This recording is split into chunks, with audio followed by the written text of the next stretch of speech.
This is of me testing the flotation of my seizure helmet. Dad had gotten a hottub set up this year, which was really nice.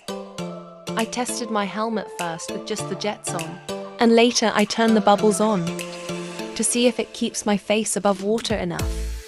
I am not holding on to anything, and I'm not touching the bottom of the hottub. I'm really glad it's able to keep my face above water on its own. I was curious to see how well it would float with my body thrashing, so I knew whether or not I could trust it. If I had a seizure, I really tried to thrash to get an accurate idea of how well the helmet would do, particularly since I can be prone to head banging movements in my seizures. I concentrated on thrashing my head. I'd say the helmet did pretty well, although let's hope I'd be able to keep my eyes and mouth closed if I ever have a seizure in water. Knowing the reliability of my helmet really reassures me and stops any anxious thoughts from forming. I feel really safe, and I'm so grateful that my seizure helmets are naturally like this, despite them not being specifically designed for this purpose.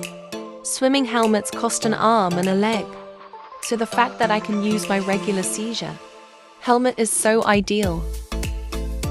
I'm wearing my life vest with the helmet now, as again, I wanted to test it to see how much better or safer I would be with it on. I tried first with just the water jets on, and then I tried it with the bubbles on as well. Another benefit of my seizure helmet being able to float, as it means I can wear any life vest because my head will be supported by my helmet. Without this, I could only wear life vests with neck supports, because when I go flop after a seizure or go into paralysis, I would not be able to support my own head. Again, I am deliberately thrashing here to see how it would do if I had a seizure. I'm glad I tested this because I didn't realize that I'm at risk of accidentally rolling over. This means that my dad needs to be aware of this, so he knows what he needs to do to keep me safe. Although it is not mandatory for someone with seizures to wear a helmet or buoyancy aid, it was recommended when I researched about it online. And considering how prone I am to having them, and when I do have them, I am like a slippery piece of spaghetti. LOL, that's my sister's words, and that's when I seizure on land.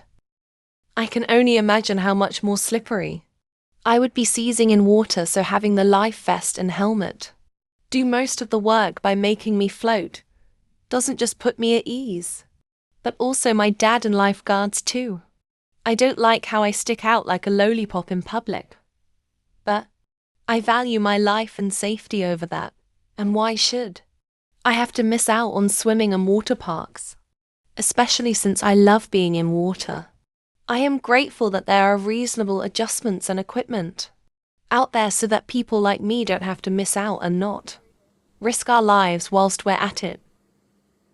Thank you for hearing me out, and I hope you enjoy the rest of this video.